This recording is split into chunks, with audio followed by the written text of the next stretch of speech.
இந்த நாளுக்காய் கர்த்தரை நான் நன்றியோடு துதிக்கிறேன், ஸ்தோத்தரிக்கிறேன். ஆண்டவர் நம்மளோட கூட பேசணுங்கிற ஒரு தலைப்பில் தான் இன்றைக்கி நம்ம தியானிச்சிட்ருக்கோம். இன்றைக்கி ஈசாக்கு கூட ஆண்டவர் பேசி தரிசனத்தின் மூலமாக பேசி சொன்ன காரியத்தினால ஈசாக்கு என்ன நடந்ததோ அதுபோல் நமக்கும் ஆண்டவர் செய்வார் அப்படிங்கிற காரியத்தை இன்றைக்கி நம்ம தியானிக்கலாம். ஆண்டவர் பெரிய காரியங்களை செய்தார் ஈசாக்கு மூலமாக. ஏன்னா வாக்குத்தத்தத்தின் பிள்ளைலாம், அதனால் ஆண்டவர் சொன்ன காரியத்தை அப்படியே செஞ்சார். ஆபிரகாமுக்கு சொன்ன காரியத்தை தலைமுறையாக செய்வேன்னு சொன்ன காரியத்தை உடன்படிக்கை பண்ணியிருந்தவர். மனுஷன் மாறிடுவான், ஆண்டவருடைய வாக்கு மாறாதுன்னு சொல்லி அந்த வாக்கு தத்துவத்தின் பிள்ளையாக அவரை ஆசீர்வதிச்சார். ஒருத்தரையே ஆசீர்வதிச்சது தான் நம்ம தியானிக்க போகிறோம். இன்றைக்கி ஈசாக்கை எப்படி ஆண்டவர் தரிசனத்தின் மூலமாக பேசி ஆசீர்வதிச்சாருங்கிறத தியானிப்போம்.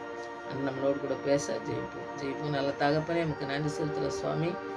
ஈசாக்கை எப்படி ஆண்டவரை தரிசனத்தின் மூலமாக பேசி நடத்தினீர சுவாமி. ஆபிரகாமுக்கு வாக்கு தத்தம் கொடுத்த பிள்ளையாக இருக்கிறபடியால் ஆசீர்வதித்தீரே சுவாமி. அதுபோல் எங்களுடைய வாழ்க்கையிலும் நீங்கள் ஆசீர்வாதத்தை தர வல்லமுள்ள தேவன் என்று நாங்கள் விசுவாசத்தோடு இந்த வார்த்தைகளை தியானிக்கிறோம்.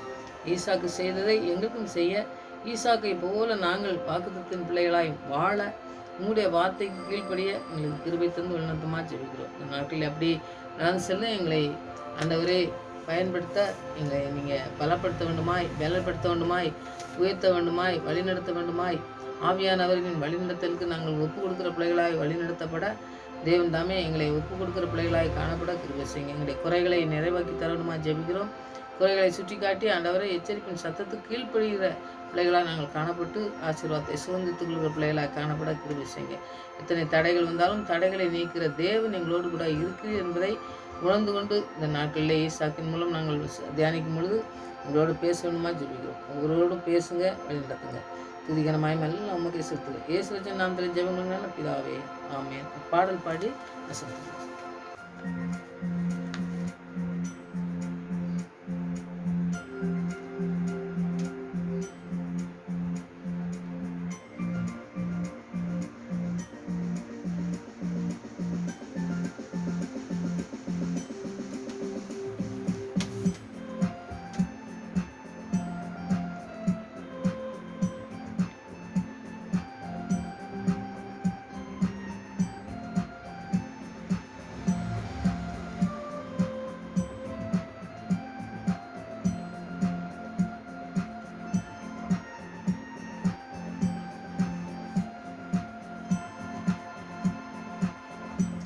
மேல் பாரத்தை வைத்து விடு, கலங்கி தவிக்காதே.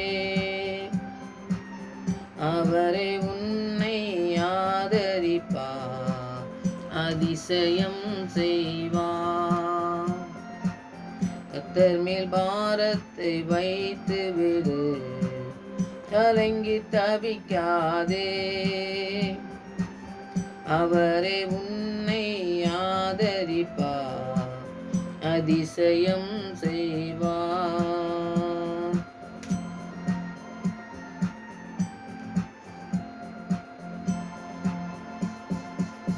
நீதிமா தள்ளாட விட மாட்டார், நித்தமும் காத்து நடத்திடுவார். நீதிமா தள்ளாட விட மாட்டார், நித்தமும் காத்து நடத்திடுவார்.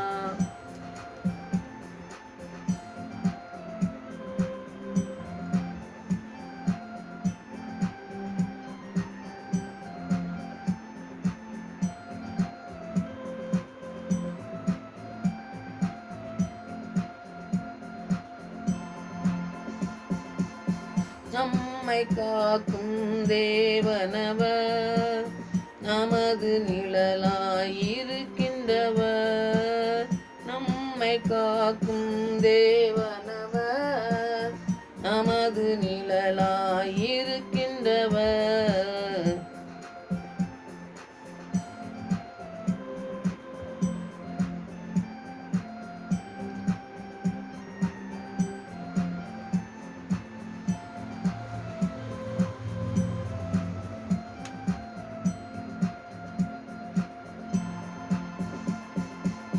தகப்பனும் தாயும் கைவிட்டாலும் அவரே நம்மை அணைத்துக் கொள்வார். தகப்பனும் தாயும் கைவிட்டாலும் அவரே நம்மை அணைத்துக் கொள்வார்.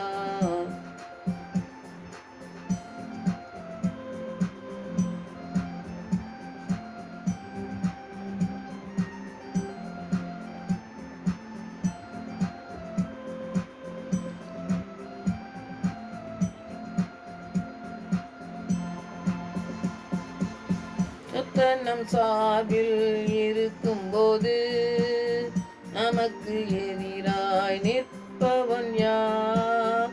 கர்த்தர் நம் சார்பில் இருக்கும்போது நமக்கு எதிராய் நிற்பவன் யார்?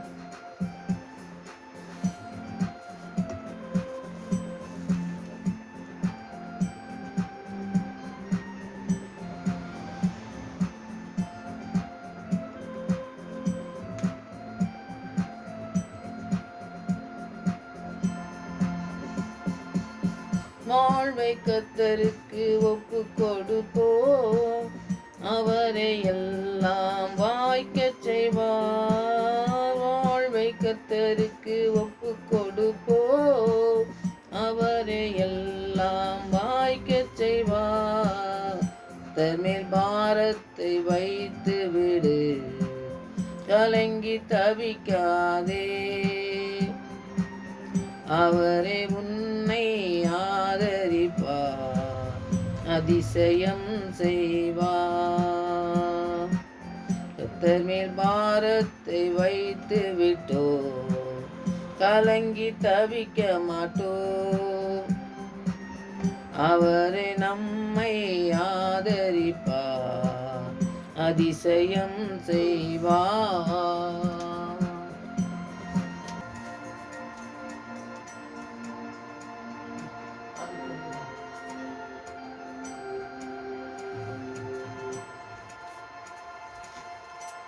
இந்த ஈசாக்கை பற்றி நம்ம ஈசாக்கு ஆண்டவர் பேசி தரிசனத்தின் மூலமாக பேசுனதுக்கு கீழ்ப்படிந்ததுனால அவருக்கு என்ன ஆசீர்வாதம் கிடைச்சதுங்கிறத இன்றைக்கி தியானித்து நமக்கும் அந்த ஆசீர்வாதத்தை ஆண்டவர் தர்றதுக்கு இன்றைக்கி ஜெயிப்போம். ஆதியாகமம் 26வது அதிகாரத்தில் 1வது வசனமும் 5வது வசனத்தையும் நீங்கள் வாசிச்சிங்கனாக்கி, 1வது வசனத்தை பார்த்தீங்கன்னா, ஆபிரகாம் நாட்களில் உண்டான பஞ்சத்தை போல் இவர் நாட்கள்லேயும் ஒரு பஞ்சம் வருதுன்னு சொல்லி நம்ம பார்க்கும் பொழுது ஆண்டவர் அவர் என்ன செஞ்சார்? எகிப்துக்கு போனார். ஆண்டவர் எகிப்துக்கு போகிற சொல்லலை, அவர் போனார். அவருடைய பிரச்சனைகளை நீங்கள் நம்ம நேற்று பார்த்தோம். இன்றைக்கி பார்த்தீங்கன்னாக்கி இவர் ஈசாக்கு பெலிஸ்தர் ராஜாவாகிய அமலேக்கிடத்தில் கேராருக்கு போனான்னு சொல்லி நம்ம பார்க்கோம். அப்போ இவரும் ஒரு இடத்துக்கு போகிறாரு அப்படின்னு பார்க்கும்பொழுது அங்கே ஆண்டவர் தரிசனமாகிறாரு. தரிசனமாகி ஆண்டவர் வாக்குத்தத்தம் கொடுத்துருக்காரு ஆபிரகாம. அந்த வாக்குத்தத்தின் பிள்ளை தான் ஈசாக்கு. அந்த ஈசாக்கு மூலமாக எப்படி நடத்தினான்னு பாருங்கள். 2வது வசனத்தை பார்த்தீங்கன்னா, கர்த்தர் அவனுக்கு தரிசனமாகி, நீ எகிப்துக்கு போகாமல் நான் உனக்கு சொல்லும் இடத்துல இரு, அந்த இடத்துல இரு, நீ போன இடத்துல இரு. அந்த கேராங்கிற இடம் இருக்குது பார்த்தீங்களா, அந்த இடத்துல இந்த பெலிஸ்தர்கள்லாம் இந்த இடத்துல, அந்த இடத்துல இரு. அது கொஞ்சம் அந்த கொஞ்சம் அந்த பக்கத்தில் அந்த இடத்துல கொஞ்சம் தூரத்தில் இருக்கிற ஒரு ஊரில் தான் இருந்திருக்காரு. எகிப்துக்கு போகலை. எகிப்துக்கு போகக்கூடாதுன்னு ஆண்டவர் சொன்ன அந்த எச்சரிப்பின் சத்தத்துக்கு கீழ்ப்படிஞ்ச இந்த ஈசாக்கு அந்த இடத்துல இருக்கிறாருன்னு பார்க்கும்பொழுது அந்த இடத்துல நிறையா காரியங்கள் நீங்கள் படிக்கலாம். அந்த படிக்கும்போது அவர் ஆபிரகாமுக்கு நடந்த அதே ஒரு காரியத்தை இங்கேயும் நடக்குது, அதை பார்க்கலாம். அப்போ அபிமெலேக்கு இங்கே அந்த இடத்துல அந்த பார்வோன் மாதிரியே தான் இருக்கான். அப்போ பார்க்கும்போது அவங்கெல்லாம் சொல்கிறாங்க, இந்த பெண்ணும் அழகாக இருக்கா அப்படின்னு சொல்லி அந்த இடத்துல தகப்பனுக்கு நடந்த மாதிரி நடக்கும் பொழுது இவன் பார்த்த உடனே அவங்க சொல்கிறாங்க, என் தங்கச்சின்னு சொல்லி சொல்கிறான். ஏன்னா அந்த தேசத்துக்கு மற்ற தேசத்துக்கு போகும்பொழுது அழகான பிள்ளைங்கள்லாம் அவங்க நான் ஆபிரகாம படிக்கும் பார்த்தோம் பார்த்தீங்கன்னா அந்த மாதிரி எடுத்துக்கிட்டதுனால இவங்க இவனுக்கும் பயம் என்ன செய்தான்னா போய் சொல்கிறான் சகோதரின்ட்டு. அப்போ இவங்க எடுக்கிறதுக்கு முன்னாடியே ஒரு நாள் என்ன செய்தான் பேசிகிட்டு இருக்கிறத பார்த்துட்டு தான் அந்த இடத்த நீங்கள் படிங்க. அப்போ பார்க்கும்போது அவன் சொன்னான், உன் மனைவியாக இருக்க நீ ஏன் என்ன என்கிட்ட சகோதரின்னு சொன்னேன். அந்த ஜனங்கள் இருப்பாங்க பார்த்தீங்களா, அந்த ஊரில் இருக்க மக்கள்கிட்ட கூடி இருந்த போது அவங்க யாருன்னு சொல்லி கேட்கும்போது அப்படி சொல்லியிருக்கான்னு சொல்லும்போது, ஏன் இப்படி சகோதரின்னு சொன்னேன், இப்படி தப்பாக ஏன் சொன்னேன் அப்படின்னு சொல்லி அவன் என்ன செய்கிறான்னா பார்த்தீங்கன்னா அபிமெலேக்கு என்ன பண்ணுதான், பயப்படுதான். இப்போ ஈசாக்கு ஈசாக்கு வந்து இப்படி ஏன் பொய் சொன்னேன்னு சொல்லிட்டு அந்த இடத்துல நீங்கள் பார்த்தீங்கன்னாக்கா அதற்கு அபிமெலேக்கு என்னிடத்தில் ஏன் இப்படி பொய் சொன்னாய் அப்படின்னு சொல்லி அந்த 26வது அதிகாரத்தில் 10வது வசனம் ஆதியாமத்தில் பார்த்தீங்கன்னாக்கி இப்படி செய்தாய் ஜனங்களுக்கு யாராகிலும் உன் மனைவியை யாராவது அவங்க வந்து கெடுத்திருந்தாலோ மற்ற அவங்க தொட்டிருந்தாலோ எல்லா இடத்துலையும் நாங்கள் என்ன செய்வோம் அழிஞ்சு போயிருப்போமே.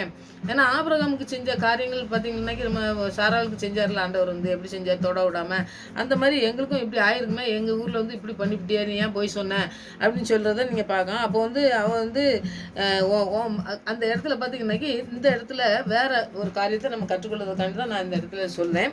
அந்த 11வது வசனத்தை பார்த்தா பின்பு அபிமெலேக்கு இந்த புருஷனை ஆகிலும் இவன் மனைவி ஆகிலும் தொடுகிறவன் நிச்சயமாய் கொலை செய்யப்படுவான் என்று எல்லா ஜனங்களுக்கும் அறிய சொன்னான் அப்படின்னு சொல்லி பார்ப்போம். இப்போ இந்த மாதிரி ஏன் தப்பு நீ ஏன் சகோதரின்னு சொல்லி என்னை ஏமாத்தினேன், யாராவது தொட்டிருந்தோம்னாக்கி நாங்கள் அழிஞ்சு போயிருப்போமே அப்படின்னு சொல்கிறது மாத்திரம் இல்லை சாராளுக்கு அப்படி சொன்னான்.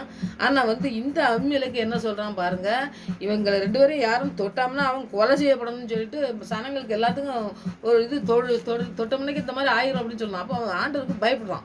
பயந்து பாருங்க இவனுக்குள்ள வாக்குத்தத்த பிள்ளைன்னு சொல்லி பார்த்ததுனால அவன் ஊரில் இருந்து அவன் என்ன எப்படி ஆசிரமாக பஞ்சத்தில் தான் அந்த ஆள் வந்திருக்கான். இப்போ கூட்டிகிட்டு வந்திருக்கும் போது இந்த பஞ்சத்தில் சாப்பிடும்போது என்ன செய்யணும்னு சொல்லும்போது ஆண்டவர் வந்து என்ன செய்தார், நீ இந்த இடத்துல இரு, நான் சொல்கிற இடத்துல இரு, நீ அங்கே போகாத, எகிப்துக்கு போகாதன்னு ஆண்டவர் சொன்னதை அப்படியே அவர் கீழ்ப்படிதார். நமக்கு வந்து ஒரு எத்தனையோ பிரச்சனைகள் வருது, நமக்கு பஞ்சம் வருது, நமக்கு நம்ம வீட்டில் ஏதோ பிரச்சனைகள் வருது, நமக்கு எதுவும் செய்ய முடியலைனாக்கி ஆண்டவர் வந்து சொல்கிற இடத்துல இருக்கும்பொழுது அந்த ஆசீர்வாதத்தை ஈசாக்கு சுதந்திரிக்காரு. ஏன்னா எகிப்துக்கு போகக்கூடாதுங்கிறது தான் ஆண்டவருடைய சொல்லி தரிசனத்தில் சொல்லும்பொழுது அந்த இடத்துல அந்த இடத்துல பஞ்சங்கும்போது எதுவுமே விளையக்கூடிய ஒரு காரியத்தை இந்த இடத்துல நம்ம பார்க்கவே முடியாத ஒரு சூழ்நிலையில் அவர் எவ்வளோ பெரிய பஞ்சம் இருந்தாலும் ஆண்டவருடைய வசனத்துக்கு கீழ்ப்படிஞ்சு ஆண்டவருடைய வார்த்தை கீழ்ப்படிஞ்சு இருந்த ஒரு மனுஷனுடைய காரியம் என்ன நடக்குன்னு பாருங்கள். அடுத்த 12வது வசனம் ஆதியாகமம் 26ல் 12வது வசனத்தை நீங்கள் பார்த்தீங்கன்னா, ஈசாக்கு அந்த தேசத்தில் விதைத்தான், கர்த்தர் அவனை ஆசீர்வதித்ததினால் அந்த வருஷத்திலே 100 மடங்கு பலன் அடைந்தான், அவன் ஐஸ்வர்யனாக வித்து எழுந்து மகாபெரியவன் ஆனான்னு சொல்லி பார்க்கும். அப்போது அந்த இடத்துல எதுவுமே விளையலை, அவங்க இப்போ செய்கிற காரியங்களில் எல்லாம் பஞ்சமாக இருக்குது. பஞ்சமாக இருக்கிற ஒரு நாட்களில் இந்த ஈசாக்கு ஆண்டவர் சொன்ன அந்த இடத்துல விதைச்சனால, அதனால் ஆண்டவர் நமக்கு என்ன சொல்கிறாரோ அந்த இடத்துல நம்ம இருக்கணும், அந்த இடத்துல தான் நம்ம பேசணும், அந்த இடத்துல தான் அந்த வேலையை தான் நம்ம செய்யணும் அப்படிங்கிறதுல ரொம்ப உறுதியாக இருந்தோம்னாக்கி இந்த ஈசாக்கை போல் 100 மடங்கு ஆசீர்வாதத்தை நம்ம சுதந்திரிக்க முடியும் அப்படிங்கிறது தான் இந்த இடத்துல நம்ம ஈசாக்கை பற்றி படிக்கும். அப்போது அவங்க பெலிஸ்தர் அவங்க அந்த இடத்துல போய் அவங்க ஆடு மாடு அந்த இதெல்லாம் எல்லாமே ரொம்ப அவங்களுக்கு வந்து பெருகுதுன்னு சொல்லி நம்ம பார்ப்போம். பெருகும்போது பெலிஸ்தர் அவன் பேரில் பொறாமை கொண்டு அவங்க வந்து பொறாமை வருதப்போம். அப்போ இப்போ ஆபிரகாமுக்கு ஆண்டவர் சொன்ன காரியங்கள்லாம் பார்த்தீங்கன்னாக்கி ஆசீர்வதிப்பேன் அப்படின்னு சொன்ன காரியங்கள் இந்த இடத்துல ஈசாக்குக்கு ஆண்டவர் செய்கிற காரியங்களை நம்ம சொல்லுறது பார்ப்போம். அப்போ அந்த இவர் வந்து ஆபிரகாம் இருக்கும் பொழுதே இந்த இடத்துலலாம் நிறையா துறவு, அதாவது கிணறு மாதிரி இருக்கும் பார்த்தீங்களா, அது வந்து தோண்டி நிறையா வச்சுருந்து அப்போ அபிமெலேக்கிட்டே அவர்லாம் சொல்லியிருக்கிறாரு, இது நான் தோண்டினது அப்படின்லாம் சொல்லியிருக்கிறாரு. ஆனாலும் இவங்க என்ன பண்ணாங்க, அவர் மறித்த உடனே அந்த கிணறுகளை எல்லாத்தையும் மூடி அப்படியே இது பண்ணிட்டாங்கன்னு சொல்லி நம்ம பார்ப்போம். ஆனால் ஈசாக்கு தெரியுது நம்ம இந்த கிணறு நம்ம தோண்டின கிணறு அதில் வந்து நம்ம இப்போ பஞ்சமாக இருக்கிற நேரத்தில் அதில் தண்ணியை எடுத்துக்கலாமே அப்படின்னு சொல்லிட்டு அவர் வந்து 15வது வசனத்தில் பார்த்தீங்கன்னாக்கி அவன் தகப்பனாகி ஆபிரகாம் நாட்களில் அவனுடைய வேலைக்காரன் வெட்டின துறவுகள் எல்லாம் அந்த மண்ணால் நிரப்பி அந்த கிணறை மூடிட்டாங்கன்னு சொல்லி நம்ம பார்ப்போம். அபிமெலேக்கு ஈசாக்கை நோக்கி, நீ எங்களை விட்டு போய்விடு, எங்களை பார்க்க நீ மிக பலவானாய் என்றான். அவன் வந்து பலத்தவனானாய் அப்படின்னு சொல்லிட்டு அவன் வந்து நீங்கள் கை வைக்கிற இடம்லாம் ஆசீர்வாதமாக இருக்கும். இன்னும் ஆபிரகாம் கை வச்சா எதுவுமே ஆசீர்வாதம். அப்போ அந்த கிணறுகள்லாம் தோண்டிட்டு இவன் பெரிய ஆசீர்வாதமாக இருந்துட்டோம்னாக்கி நம்ம ஊர் எப்படி இருக்கும், நம்ம ஜனங்கள் எப்படி இருப்பாங்க அப்படின்னு சொல்லிட்டு இனி எங்கள் ஊரை விட்டு போயிரு, இங்கெல்லாம் இருக்கக்கூடாது அப்படின்னு சொல்லி அவன் சொல்கிறத பார்க்கும். அப்படி ஈசாக்கு அவ்விடம் விட்டு புறப்பட்டு போய் கேராரின் பள்ளத்தாக்கிலே கூடாரம் போட்டு அங்கே குடியிருந்து அதுக்கு கொஞ்சம் தூரமாக இருக்குன்னு சொல்லி பார்க்கும். அப்போ தரிசனம் கண்டதில் ஒரு எகிப்துக்கு ஒரு பாதி தொலைவில் இருந்த ஒரு காரியம் தான் சொல்லி, எகிப்துக்கு போகாமல் ஆண்டவர் தரிசனத்துக்கு கீழ்ப்படிஞ்சு அது கொஞ்சம் ஒரு பாதி தூரம் இருக்கும்போது அந்த இடத்துல போய் இவங்க போன்னு சொல்லி வெளியே துரத்தி விடுவான். ஏன்னா ஈசாக்கு விளையுது, அங்கே எல்லாம் மாடு ஆடு எல்லாமே பெருகுது, எனக்கு ஒன்றுமே இல்லாதப்போ நீ பெருகிட்டு போனோன்னாக்கி எப்படி அப்படின்னு சொல்லிட்டு பொறாமப்பட்டு வெளியே போச்சதாங்க. அப்போ தகப்பன் தோண்டின கிணற கூட தோண்ட விடாமல் வெளியே துரத்துறாங்க.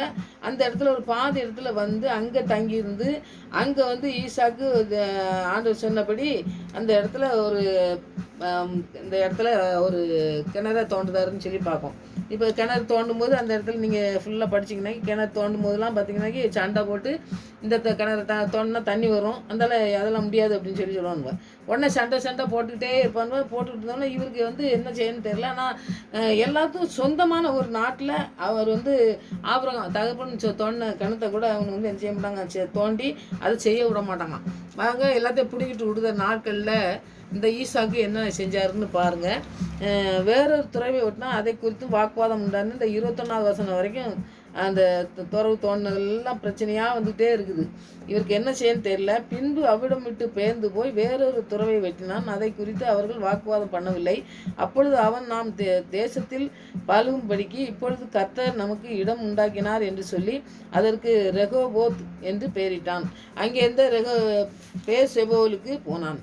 அங்கேருந்து கொஞ்சம் தொலைவில் இருந்த ஒரு இடத்துல போய் அந்த இடத்துல ஆண்டவர் சொல்லியிருக்கிறாரு, நான் 100 மடங்கு ஆசிரிப்பேன்னு சொல்லி. அந்த இடத்துல ஒரு துறவை வெட்டும் பொழுது கொஞ்சம் தூரம் போனவுடனே என்ன செஞ்சிடறான், இவங்க வந்து அதுக்கு ஒன்றும் பிரச்சனை பண்ணாமல் இருக்கிறதுனால இது ஆண்டவர் நமக்கு தந்திருக்கிறார், இந்த கிணறை இந்த துறவை தந்திருக்கிறார் நமக்கு தண்ணிக்கு அப்படின்னு சொல்லி அந்த இடத்த ஆசீர்வதிக்கப்பட்ட இடம்னு சொல்லி அவர் சொல்லிட்டு அந்த இடத்துல அவர் வந்து அந்த ரெகோபோத் அப்படிங்கிற ஒரு பேரிட்டு அதுக்கு ஒரு துறவை வந்து அவர் வந்து தோண்டி அந்த தண்ணி வந்துன்னு சொல்லி நம்ம பார்க்கோம். அங்கே இருந்து போனார்னு சொல்லி பார்க்கும் பொழுது அன்றைக்கு ராத்திரியில் பேசுகிறாருன்னு சொல்லி பார்க்கோம். அன்று ராத்திரியிலே இந்த ஆதியாமம் 26ல் 24வது வசனத்தை நீங்கள் பார்த்தீங்கன்னாக்கி அவன்று ராத்திரியிலே கர்த்தர் அவனுக்கு தரிசனமாகி, நான் உன் தகப்பனாகிய ஆபிரகாமுடைய தேவன், பயப்படாதே, நான் உன்னோடு கூட இருந்து என் ஊழியக்காரனாகிய ஆபிரகாமின் நிமித்தம் உன்னை ஆசீர்வதித்து உன் சந்ததியை பெருக பண்ணுவேன் என்றார். அங்கே அவன் ஒரு பலிபீடத்தை கட்டி கர்த்தருடைய நாமத்தை தொழுது கொண்டு அங்கே ஒரு தன் கூடாரத்தை போட்டான். அவ்விடத்துக்கு ஈசாக்கும் வேலைக்காரர் ஒரு துறவை வெட்டினார்கள். இப்போ துறவு வெட்டி பிரச்சனை வரும்போது அவன் வந்து என்ன செய்யும், ஒரு தோல்வி அடைஞ்சிட்டோமே அப்படின்னு சொல்லி வரும். ஆனால் தூரத்தில் வந்து ஒரு துறவை தோண்டின உடனே அதுக்கு ஒரு பேரையும் வச்சு ஆண்டவர் வந்து ஆசீர்வச்சிருக்காருன்னு சொல்லும் பொழுது ஆண்டவர் தரிசனமாகிறாரு. இப்போ ஆண்டவர் சொன்ன கீழ்ப்படியும் போது அவர் வந்து நமக்கு தரிசனத்தை கொடுத்து நம்மளோட பேசுகிறவராக இருக்கார். அதுக்கு கீழ்ப்படியணும். எப்போ நிறைய பிரச்சனைகள் வந்தது, எத்தனையோ அவர் தண்ணி இல்லாதப்போ தோண்டும் பொழுது தண்ணியை பிடிக்கிட்டு விடும்போது இன்னொருத்த பிடிக்கிட்டு விட்டோம்னா எப்படி இருந்திருக்குன்னு பாருங்கள்.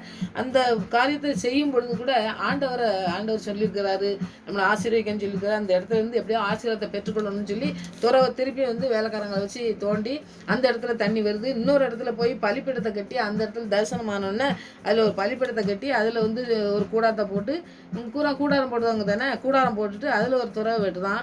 அந்த இடத்துலையும் பாருங்கள் தண்ணி வருது. அப்போ இவங்க பூரா தண்ணி இவங்க தோண்டி விட அப்படியே பிடிங்கிட்டு விட்டுட்டு திருப்பி பாருங்கள் ஆண்டவர் எந்த இடத்துக்கு போனாலும் இவன் வந்து ஆசீர்வதிக்கப்பட்டவன். அப்படி இருக்கிறத இவன் வந்து பார்த்துட்டே நோட் பண்ணிகிட்டே வர்றான். நம்முடைய வாழ்க்கையிலையும் பார்த்தீங்கன்னாக்கி ஆண்டவர் நம்மளை ஆசீர்வதிச்சாருனாக்கி அதுக்கு எதிராக வருகிற பிசாசின் பிள்ளைகள் நிறைய பேர் இருப்பாங்க.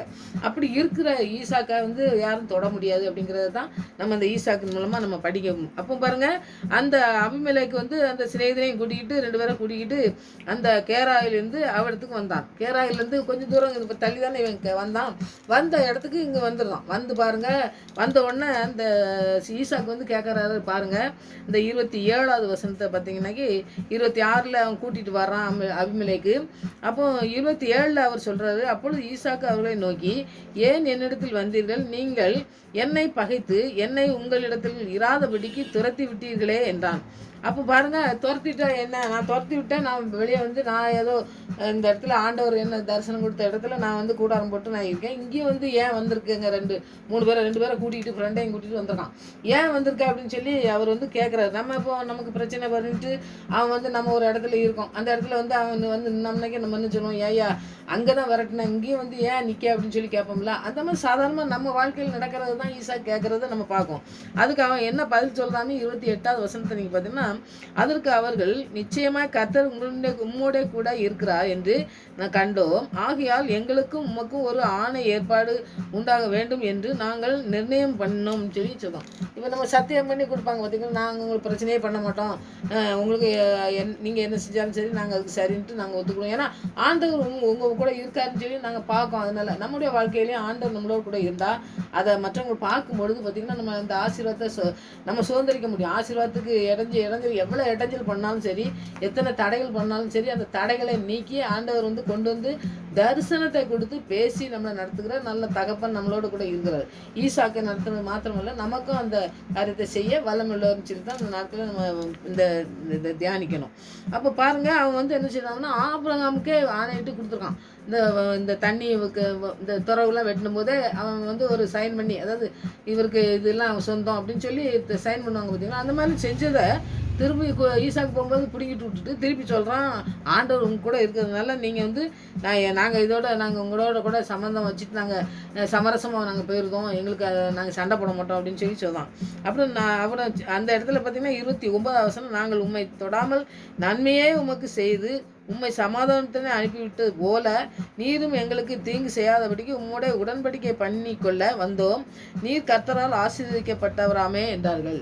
இப்போ கர்த்தரால் ஆசீர்வதிக்கப்பட்டவர்னு சொல்கிறான். ஏன்னா நாங்கள் என்ன செஞ்சோம், விரட்டி தான் விட்டோமே வெளியே, நீங்கள் உமக்கு ஒன்றும் தீங்கு பண்ணலை. நீங்கள் மற்ற இடத்துக்கு ஒரு 10 மைல்னு வச்சுக்கோங்களேன், அந்த இடத்துல ஒரு 5 மைலுக்கு தள்ளி நீ போய் ஏதோ பண்ணிக்க அப்படின்னு சொல்லி நாங்கள் துரத்தி தான் விட்டோமே வெளியே, உனக்கு ஏதோ தீங்கு பண்ணி நீ ஒன்றும் செய்யக்கூடாது அப்படின்னு சொல்லி நாங்கள் கொலை செய்கிறதுக்கோ மற்ற ஏதோ தீங்கு பண்ணுறதுக்கோ நாங்கள் உன் மனைவியோ உன்னையோ நான் சொல்லலை, உன் மனைவியோ தொடக்கூடாதுன்னு தான் நான் சொல்லி என்ன செஞ்சேன், நான் அனுப்பி வச்சேன், நீ வாக்குத்தத்தன் பிள்ளை. அதனால் ஆண்டவரால் ஆசீர்வதிக்கப்பட்டவராக நீர் இருக்கிறதுனால உங்களோட கூட நாங்கள் என்ன செய்தோம், உங்களோட நாங்கள் ஒற்று போகிறோம், நாங்கள் உங்களுக்கு பிரச்சனையே பண்ண மாட்டோம், அது மாதிரி எங்களையும் நீங்கள் ஒன்றும் பிரச்சனை பண்ணாதபடி எங்களை ஆசீர்வதிக்கிறதுக்கு நீங்கள் செய்யுங்க அப்படின்னு சொல்லி ஆசீர்வதிச்சு நாங்களும் ஆசீர்வாதமாக இருக்கணும்னு சொல்லி என்ன நடத்துங்க அப்படின்னு சொல்லி ஒரு சமரச பேச்சுக்கு வரோம்.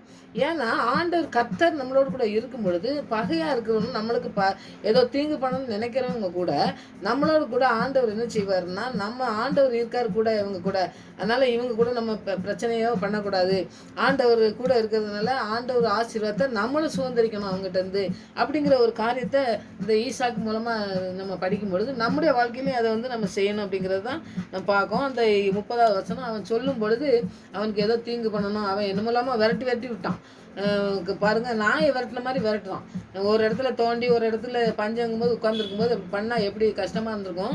ஆனால் கர்த்தரால் ஆசீர்வதிக்கப்பட்டவனா இருக்கீங்கன்னு சொல்லி சொன்ன உடனே, இவன் நான் உங்களுக்கு ஒன்றும் தீங்கு பண்ணலன்னு சொன்னோன்னே அந்த 30வது வசனம் பாருங்க, அவன் அவர்களுக்கு விருந்து பண்ணினான், அவர்கள் புசித்து குடித்தார்கள், அதிகாலையிலே எழுந்து ஒருவருக்கு ஆணையிட்டு கொண்டார்கள்னு சொல்லி பார்க்கும்.